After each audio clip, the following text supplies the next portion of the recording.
Good afternoon, everyone, and welcome to another episode of Career Tip Tuesday. Happy Tuesday. Where's my microphone falling down on me? Happy Tuesday, and this is our first Career Tip Tuesday of 2026, and I can't get it together. Y'all, I'm fumbling over everything. How is everybody? You all know the drill. Please make sure that you are, letting us know where you are tuning in from, and we would love to know how was your holiday season. So I'm excited about what the couple of tips we're going to share today, and really we're going to keep it simple. It's today's episode really is going to be all about workplace trends for 2026. I really want us to become more mindful of what we need to be thinking about and considering when we are in our workplaces, whether we are currently working or not, if we're looking for a new job, if we are you've been laid off and you're looking for a new position, things to think about when it comes to what's trending in the workplace. And I think with the way that things are set up, and this is we're really working in uncertain times right now, that I think it really is a very smart thing to do is to think about how your role is positioned in today's workplace. How is it impacting what's going on in today's uncertain times, and making sure that you are really doing things not necessarily to focus on securing the job you have, but making sure you're doing things to keep yourself marketable in your career overall. So if something happens and you end up leaving the company you're in, that you are still in a great place with the career that you have, that you're able to stay marketable and find a new job. And we know that job search piece is a topic for another conversation, but we still want to make sure that we're thinking about what these trends need to look like for 2026. And so this is what today is all about. All right, so we're going to go ahead and kick this out. Oh, hello, Andrea and Heloise. Thank you for dropping in, saying hello to us in terms of letting us know where you are. We appreciate that.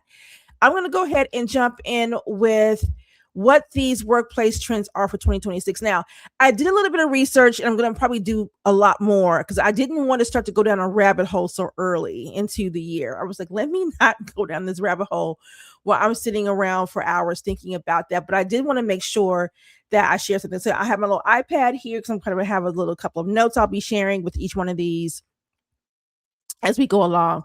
The first career tip we want to talk about, the first workplace trend of 2026 is AI integration. And I know for some people, you probably use AI daily. Some of you are probably like, I don't want to touch it, I'm afraid of it, or I don't know how to use it just yet.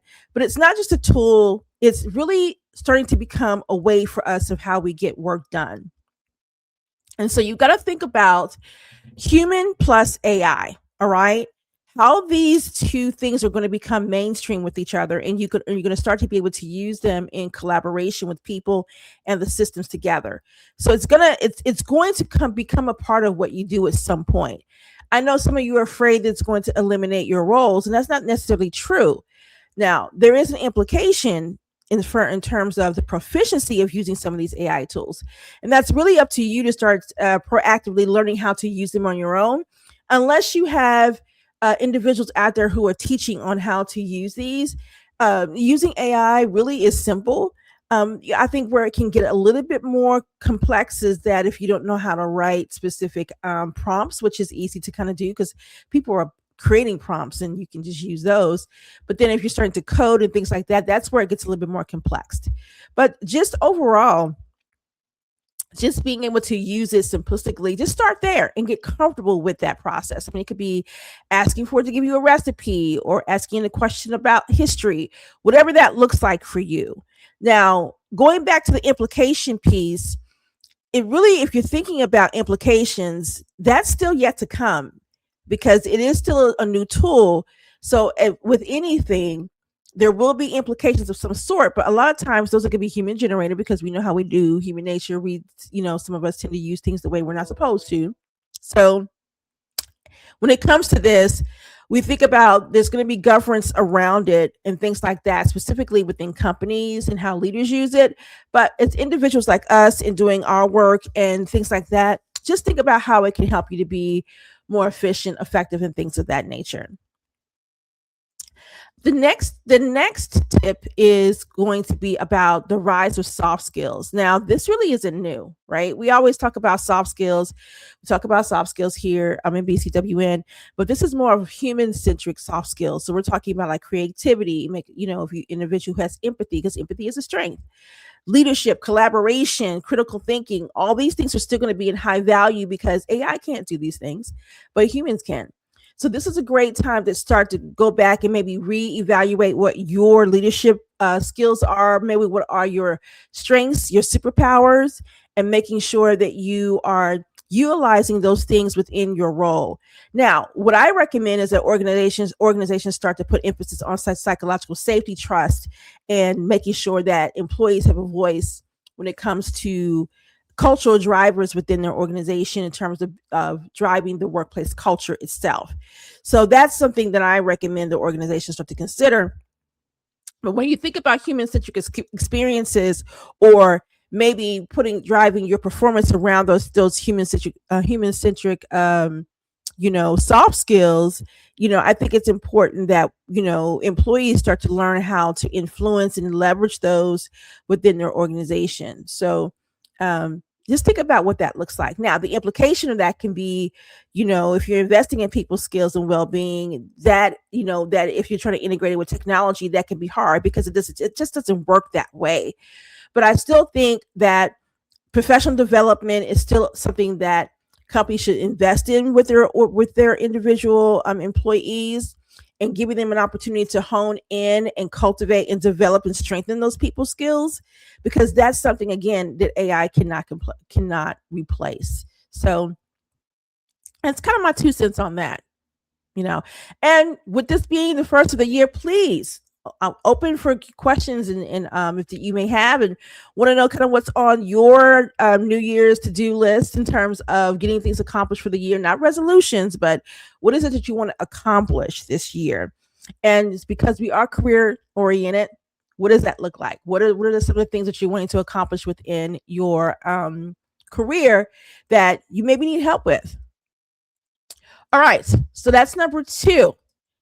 Number 3 is redefine jobs and talent strategies. Now, we're going to spend a little time on this because I think this is very critical, just because of the way the job market is set up now, how long it's taking individuals to find jobs, the job search process, and all those things. So the thing about work is it's not something that is defined by where and how and when it happens. We are part of how things take place and what we're required to do in these roles. But there is a significant shift in how talent is hired and how talent is deployed. And so I think there needs to be more emphasis and discussions around what are these organizations doing when it comes to searching for talent. What does their landscape look like within their organization? Do they have enough support? We know that, they have a ton, over hundreds of employees that may not be qualified. They're applying for roles. I can speak on this topic so much. One, because I used to be a recruiter in a past life of mine in my career, and did it for many, many years. And I also had teams of talent acquisition specialists that reported to me. So again, this is one of those areas where we're thinking about how is the landscape of job and talent strategies, what's going on and what are people doing. I definitely think there needs to be some sort of discussion, or a larger discussion around this. But let me kind of break down a couple of things from my notes that I wrote down on the top of my head. Traditional hiring or traditional entry-level roles they're going to always be there, but it may not be as many as it used to be. What's happening now in the trends is that skills are what they're looking at first, was on the rise, right? It used to be degrees and skills, but skills are coming back to the top. Now, it used to be that way, a couple of decades ago. It used to be about the skills. That's coming back, and it should. And the reason why it should come back, and before anybody starts wanting to cuss a girl out, we're not saying that your degrees aren't valuable. However, your degrees give you an in. The skills is what you cultivate and hone and make you an expert, or make you a subject matter expert in what you do. So coming back to skills is smart, because you have individuals who may have natural gifts and talents in certain skills and abilities that could be highly valuable in your organization that maybe and they may not have a 4-year degree, or someone who has a degree may not have that skill set, but someone else does. So just thinking about it in that context, do an evaluation of where your skill sets are, again, going back to your strengths and highlighting those things. That's critically important. Another trend that you're going to start to see is reskilling, your continuous learning when it comes to strategic initiatives. Now, that goes back to what I just said. Pay attention to what types of needs are in your organization and making sure that you are, one, keeping on top of those, whether it's your certifications, being part of projects where you can learn about that, something that can help you to hone in and cultivate those strengths that you have, or reskilling. And reskilling is nothing but just using your transferable skills and using those in a different way. The workforce is becoming more fluid as it expands. And so what you want to do is think about, even if you have a full-time job, maybe having a side hustle that also expands on using your gifts and talents. Gig work, so someone who's maybe out of work, look at doing gigs, maybe even doing a part-time role that actually expands on your expertise. So this, really, we're talking about redefining landscape and talent strategies, and as recruiters, you should be looking at all of these avenues of how these candidates that are applying for your jobs, how are they exercising their gifts and talents? How are they using them? And stop looking at them in the traditional way, and start looking at the different avenues that they are exploring and using their gifts and talents, because one job may not allow for you to use all your gifts and talents. And realistically, a lot of us are born with multi gifts. We may not recognize it, or we haven't discovered that we have, but we do. And so we can find multiple ways to exercise those gifts in various ways. So this, with redefining the job landscape and redefining talent strategies, is going to require for recruiters and talent acquisition teams, whether you're corporate or agency, to be more creative and open-minded about how you're looking at talent, how the talent is utilizing their skill sets, and may not be on a traditional job. It could be in a side hustle. Look at those things. Pay attention to those side jobs they're doing, because that could be where the superpowers are, and you can use those to be able to utilize it within your organization. You as individuals, if you're looking for a new role, maybe you're wanting to be promoted, look at those skill sets and gifts you have. How are you cultivating those? How are you getting those things seen with your visibility within an organization for them to notice those gifts and skills? Or are you asking for opportunities to showcase them? Because you may not be able to do that in your current role. So again, thinking about making sure that you're positioning yourself to use your talents and gifts and maximizing what you bring to the table. And sometimes we need to ask to be a part of those things, or find those opportunities to do that. So I think it's important to think about that. Now, here's the implication of if you have recruiters and companies who do not want to evolve or grow there and really think about strategically looking for talent in a different way, right? When it comes to career progression and you're thinking about building talent pipelines, which is building a pipeline of individuals you can reach out to or what have you, focusing on their capability and the agility of who they are, and not their tenure and not their credentials, is going to be critical, right? If you do not focus on what they're bringing to the table and how they have the ability to now exercise and use their gifts and talents in side gigs and other places, you're going to miss out on talent if you're not looking at that. So don't look at the fact that they have a side hustle, or that you see them as a guest on a podcast, or you're always seeing them sharing videos. No, pay attention to those things, because those are probably gifts and talents and things that could be used within your organization. Be smart about it, recruiters. Look beyond that traditional job on the resume and see what are they doing out there in other ways to utilize their gifts and talents. So, you have the workforce who is evolving and how they are accessing and using their gifts.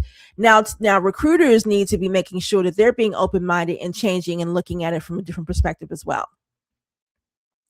So I just wanted to share that piece, because I think it's important that, for any recruiters who are listening, and once they get to the replay of this, think about what I'm saying. You've got to get creative too, because you got job seekers who are absolutely getting creative. So you should be too. All right. Now we're going to go ahead to number 4. I spent quite a bit of time on that one, but I needed to because that one was important. All right, number 4 is work structure and flexibility evolves. This is so one of the workplace trends you need to pay attention to is that work structures and flexibility is going to evolve. It actually is already happening. So again, when you think about work, it's not defined by where you are and how it happens. I just talked about that a few minutes ago. But this flexibility that we're starting to see is about employees want control over their work. Okay. A lot of people did not want to have to go back into the office, 5 days a week. They want to be able to have some flexibility to work from home or continue to be hybrid. And so, after they have a Zoom call meeting and they may have 30 minutes before their next meeting, they can go downstairs, put a thing of laundry in and come on back up and take the call. So they still want that flexibility. I think hybrid work models themselves, if you think about it from COVID, have matured into an ecosystem that integrates physical work and virtual environments quite well.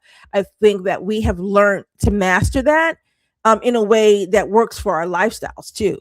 So I think that if you have organizations that are standardizing coming back to work and they should really look at the expectations of what is the employee value proposition in doing that? How is it going to benefit the employee and how's it going to benefit your retention and performance of that individual as well too? I think that's important. So, and one of the implications of not really going into following this, or really not say following this trend, but adopting this work structure flexibility and how it's evolving, is that the policies within your organizations need to balance autonomy and collaboration with performance. And autonomy is great. There's some people who want structure and they want to be able to have a little bit more feedback on what they do, and others need a little bit more room to be able to get things done. As a leader, you need to know the work style of your individual direct report and being able to support that. It just can't be cookie cutter. You've got to look at the individuals, and because each individual needs specific things and environments to be able to maximize what they're bringing to the table and how that works. We're not talking about favoritism and special treatment.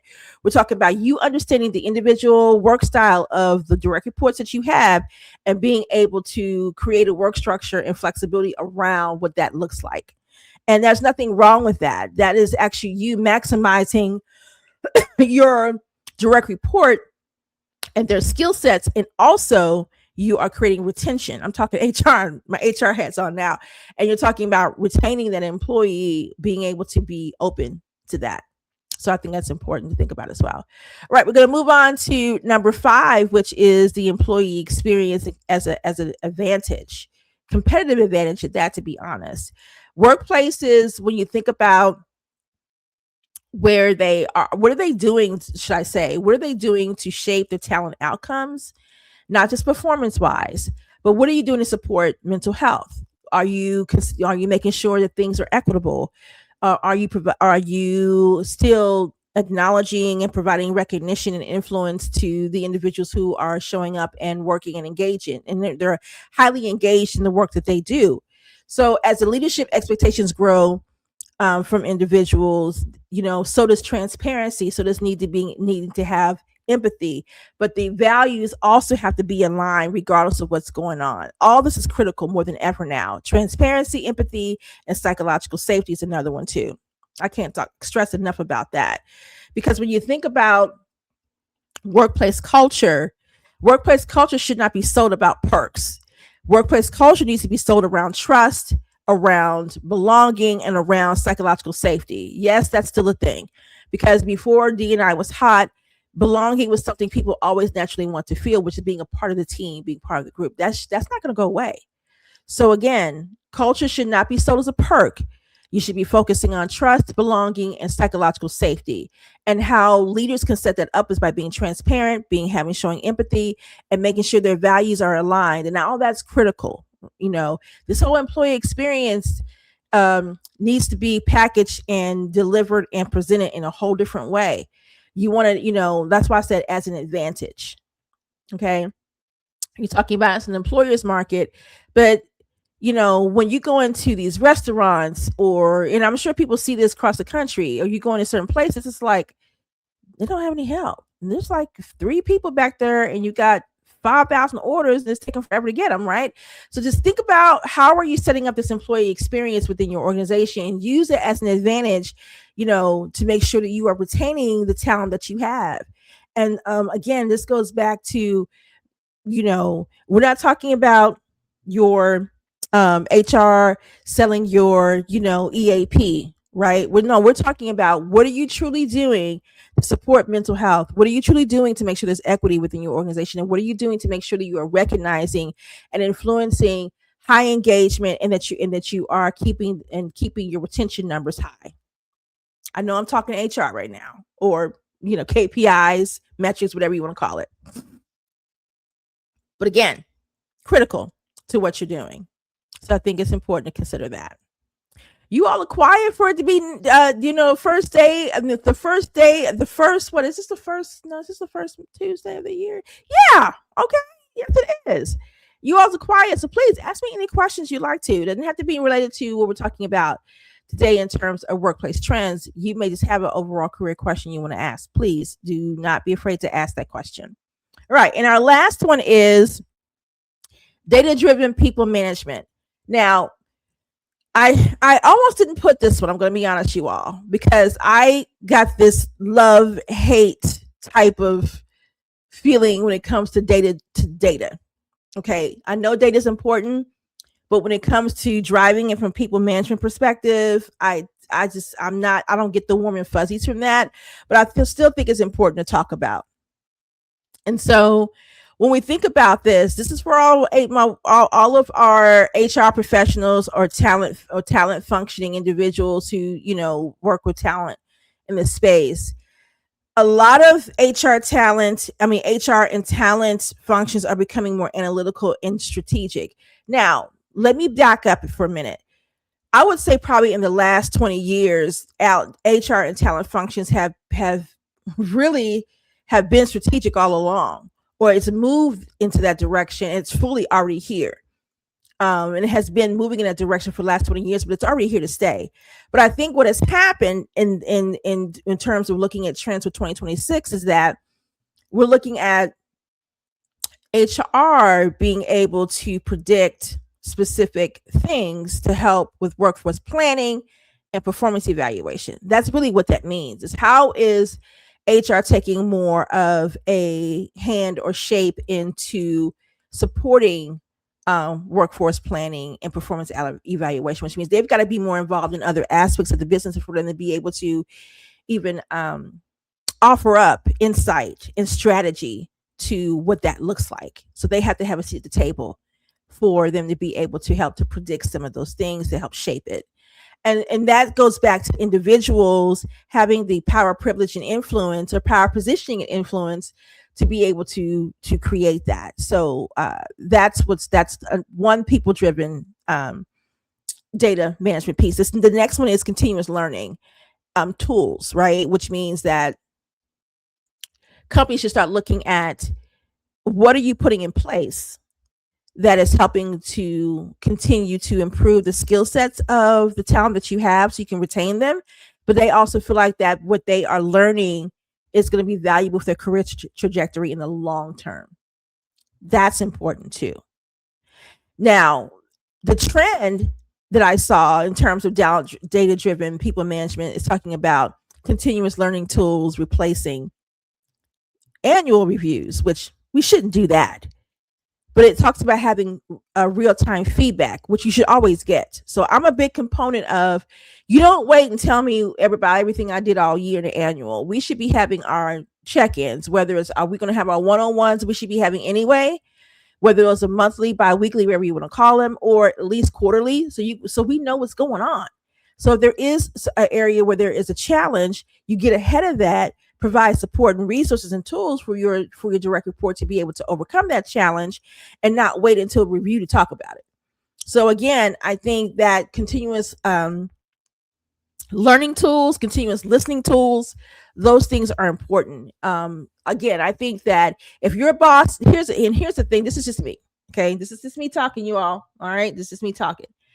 If your boss is not scheduling one-on-ones with you on at least a monthly basis, you need to be proactive and get on their calendar And what you share with them is that, hey, I know that we don't do regular one-on-ones, but I would love for us to start to get on a regular cadence to have them, because this is where it gives me an opportunity to let you know everything that I'm doing, achieving, or challenges, getting supported, and also be clear about where I am, in the status of my performance as well.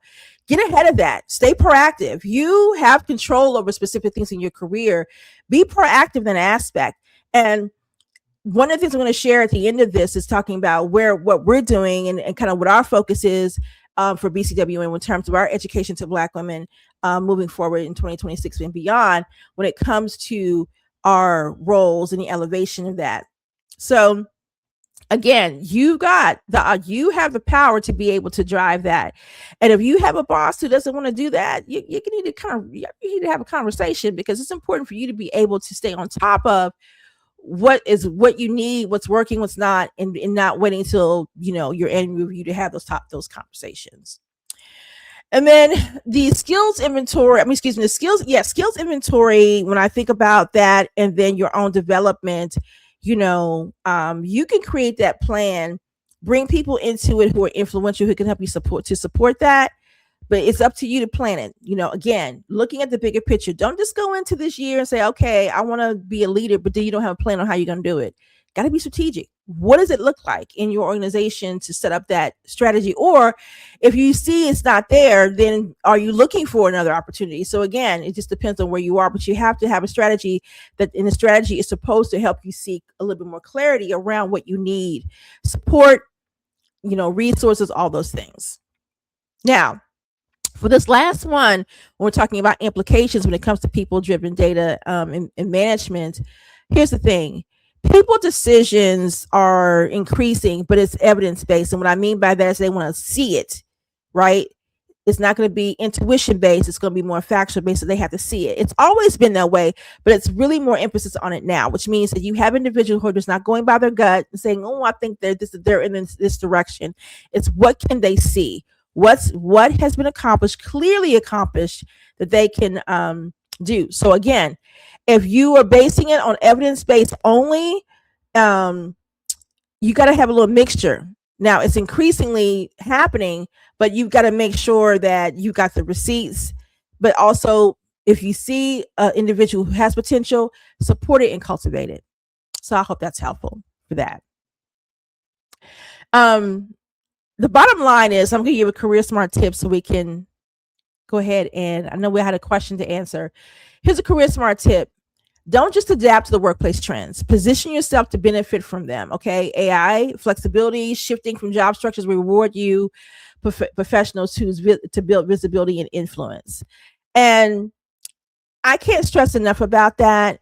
I think it's important and critical to do. And I think we had a question that's here. Oh, hi, Andrea. What are your favorite platforms for acquiring new skills? Ooh. I'm always I really still like LinkedIn Learning as one. And I know not everybody has access to that, but if you can invest in LinkedIn Learning for yourself, please do. I think it's great. I also think that Microsoft has an amazing library of skill sets that you can learn for free. Those are probably my top two, Andrea, would be those two in terms of acquiring new skills. What you also can do is look at your employer and see what type of learning and development resources do they have, because a lot of times the organization will either have a vast library of platform. I mean, what am I looking for? I'm trying to say they may have a vast library of different topics that you can study and get a certification on or get a certificate for, or a lot of times if they have a learning and development manager or director, a lot of their internal learning modules may be based on specific job roles. And that's okay, because what you can do is gain access to those, and that increases your value and skill set for your individual role if they have specific topics or lessons that can be valuable to what you're doing. So those are the two that I would explore first to look at, Andrea, if you were thinking about some. I have a LinkedIn professor. He says, as for professional development, it's important to have both internal and external options, not internal resources always align with one's career growth. If you are seeking specific growth, it's crucial to have those one-on-one conversations with your manager for alignment. Yeah, I was just talking about that. We were talking about that's one of the people data driven management. You got to make sure that make sure that you are set up on a cadence of having one-on-ones with your leader. Don't let them go and not spend 3 months if you all have a one-on-one. Are you insane? No, you take control of that and say, I want to get on a regular cadence. This is not about you wanting to annoy anybody. This is about you want to make sure that you're staying on top of your performance in a way that is clear and concise, because what happens is you want them to be able to know what you're doing, what you're accomplishing, what you have accomplished. You don't want to leave anything for perception. And if you do come across some challenges to get things done, you want to be able to come to your leader, but you got to know what kind of leader you have too. You got to know who you're reporting to, what kind of person this is. Are they truly supportive of your professional trajectory and growth? Or is this, do you have a toxic boss? You gotta know what you're dealing with first, because they can take, if you're coming to them or you sharing things with them in a one-on-one, if they're toxic, they're going to take it and spin it. Right? So you got to know what type of leader you are reporting to first. I hate to say those types of things, but you have to. So that's important. You have to have those one-on-ones because that stays on top of it. You don't want to wait until your review and then they start running out a list of things and you're like, okay, that happened in January and we had 12, we've had 11 other months. I don't remember that. No, don't even set yourself up for that. No, especially if you know you got a toxic boss, right? You got to gauge what kind of leader you report to. You have to, figure out if they genuinely are supporting your success in the role or if you're dealing with someone who's not. All those things depend on how you move when it comes to those things and how you're going to have to document or how you need to show up with that. So I think that's critical to do. Hi, Carolyn. Thank you for this message. Let's talk about it. She said, I requested a bi-weekly one-on-one with my manager and he was open to it and scheduled it. Win for you, absolutely. However, in working closely with him, I found that he overshares others' information, leaving me to question if he's sharing information we discussed in our one-on-one. How do I navigate that? I find myself being very close-lipped about what I discussed with him. However, I think that may hinder my professional development. Any feedback, thoughts on how I can navigate the situation? Carol, that is a good one. I love that you share that. And here's the thing. We have more control over our career trajectory than what we think. Okay. And understanding who we report to or understanding our leader, understanding them is critical because we have to protect the career that we're cultivating. That's what we have to remember. And I think as Black women, I love that you brought this up, Carolyn, because part of what we are focusing on in terms of shifting and what we're focusing on moving forward in BCWN is, that career protection, career security strategy and advocacy, making sure that you are setting up for yourself, but also positioning yourself too for elevation. So this is about you protecting the career that you're cultivating, Carolyn. So you need to let him know that, let him know who you are, but then you need to be asking him who he is too. And what I mean by that is what is his leadership style? You may know that he has a reputation for sharing information. You may not necessarily want to say that to him, but what you can share is that when you're coming to him, you want for what we talk about to be completely confidential. And what you mean by that is that you just wanted to you want to be able to make sure that we're having safe conversations, right? Safe conversations, and that they're going to remain in this room. And if they ask you, what do you mean by that? You don't have to imply anything. You could just say that for me and my values and my principles and how I work, I value trust. I value confidentiality. I'm living that. And I just want to make sure that others are upholding it around me, or I want to learn what your style is. You have to really be clear about that because, again, you have to understand who you're working with, and you can't assume that you're working with someone who has those same values. You have to understand who they are so you can also now meet them where they are, if that makes sense, as your leader. And that's important. I can't stress enough that understanding the leadership style of your leader is important for you, because that means you now have to show up strategically in a way that is conducive to protecting your career. And I don't mean that negatively. I mean, everything you do you should be thinking about career protection and what that looks like. because you have a career. This is not just a job. Okay, you work. You may work at ABC company, and you may have been there for 5 years, but that you want to protect that income, but you need to protect the career overall. So if you leave the ABC company, you want to be marketable enough to go to somewhere else. So think career and not just on the job. And this too gives you an opportunity to set it up too.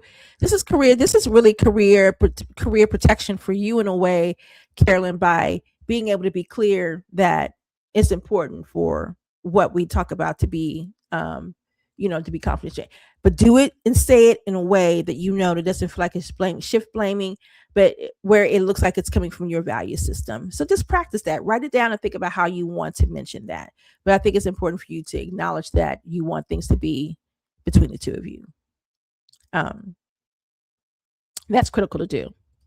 Can I say good information? Thank you for the input. Absolutely. Absolutely. And if you want, email me if you want to talk about it further, or if you want verbiage, or you want to be able to kind of see how you can infuse in the conversation without it creating any type of harm or psychological safety for you or him, then let me know. We can work through that.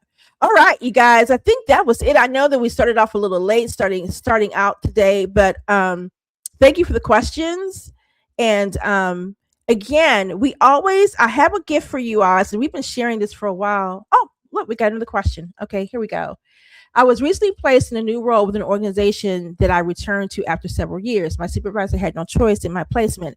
He didn't reach out to me to welcome me to the team prior to me starting. He questioned me by asking, "How did you get this job?" And he also told me that he didn't think he could manage me because I had more experience than him. Woo. Okay, so sounds like one, you obviously definitely have a leader who is being very presumptuous.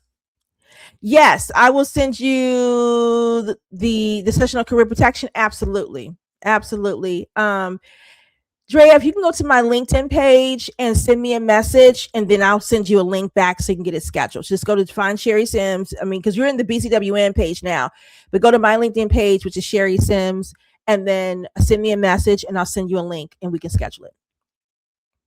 All right. LinkedIn user, back to you. Yes. So the fact that this leader did not set you up with any type of what I call psychological safety. So now you already feel a certain way and have to already position yourself to protect and advocate for yourself in a way that you shouldn't have to coming out the gate. You have to now. You're gonna have to advocate for yourself with this individual because they've already made a presumption. Because how'd you get this job? Because they feel like they have more experience than you. They may have more experience with you, but guess what? They may not have the soft skills that are needed for the job. There's a reason why that he was not put into that role, and probably because the way that he approached you is probably why he didn't get it, right? So again, I think this is about you, one, documenting the conversation, and then thinking through that. You know what? You need to schedule a call with me too. So I can work you through the strategy you need to deal with this. Because now you're already coming into this organization under what I consider advocacy and protection, where Drea's coming in under a little bit different. Hers is protection too, but it's career protection, where yours is advocacy. So again, I think go to my LinkedIn, send me a message, and I'll send you a link too, because you need a strategy on how to deal with this individual, because he's already shown you out already. He's already shown you clear signs that there's a possibility if you do not get ahead of this on how you manage this or how you handle this, this could become an issue because of that. So get ahead of it and nip it in the bud. And, I'll help you work through that. Yes, you do have more experience with him, and that's part of the problem. But that can become more of a problem if you do not get ahead of it. It can become more of a problem. So please schedule that so we can talk through that. You need a strategy to be able to work through that too, as well. And here's the thing, you all, if you are in a place to where you are in your career, as Black women, we don't think about how strategic we have to be. Okay. You have to be, there's three things. You have to look at progression. You need to look at your career security, protection, advocacy, all these things. And we have to do it strategically. Our mindset has to shift to a place of being strategic in how we're showing up in our careers, but paying attention to the individuals who can impact our careers and making sure we have a strong strategy in place to navigate these things with career, what I call career intelligence, and being able to go into these things equipped to deal with things like, dealing with the manager who's had an attitude because you have more experience than them, or thinking about what Drea is experiencing. So again, these things are critical, and we have to have the tools to be able to manage through these things. All right. So I know you all have to go because I do too. But again, Carolyn and Nadrea, please email me or send me a message through LinkedIn. Let's schedule some time to connect, get you some strategy you need to position yourself with these things and work through that. This is career empowerment. This is how we continue in 2026 to navigate and own and protect what we have worked so hard to build when it comes to our careers. So I hope this helps you all a lot. And then again, Career Tip Tuesday, every other Tuesday here right on LinkedIn on our BCWN page. Oh, my gift. I forgot to give that to you all. Let me see. It should be here. Up there it is. This is our 6 power moves that every Black woman should know. We are big on power moves and what those look like to help to empower and elevate your career and protect and provide career protection, strategy, and advocacy for what you do. So again, thinking about this here, please download this, download our app. Download our I can't even get it out, you all. Our free guide, and also you can feel free to download our app too. You can go to Apple Store or Google Play to download our app as well, so you can stay connected in our community with the tips and tools and resources that we offer to, our free community.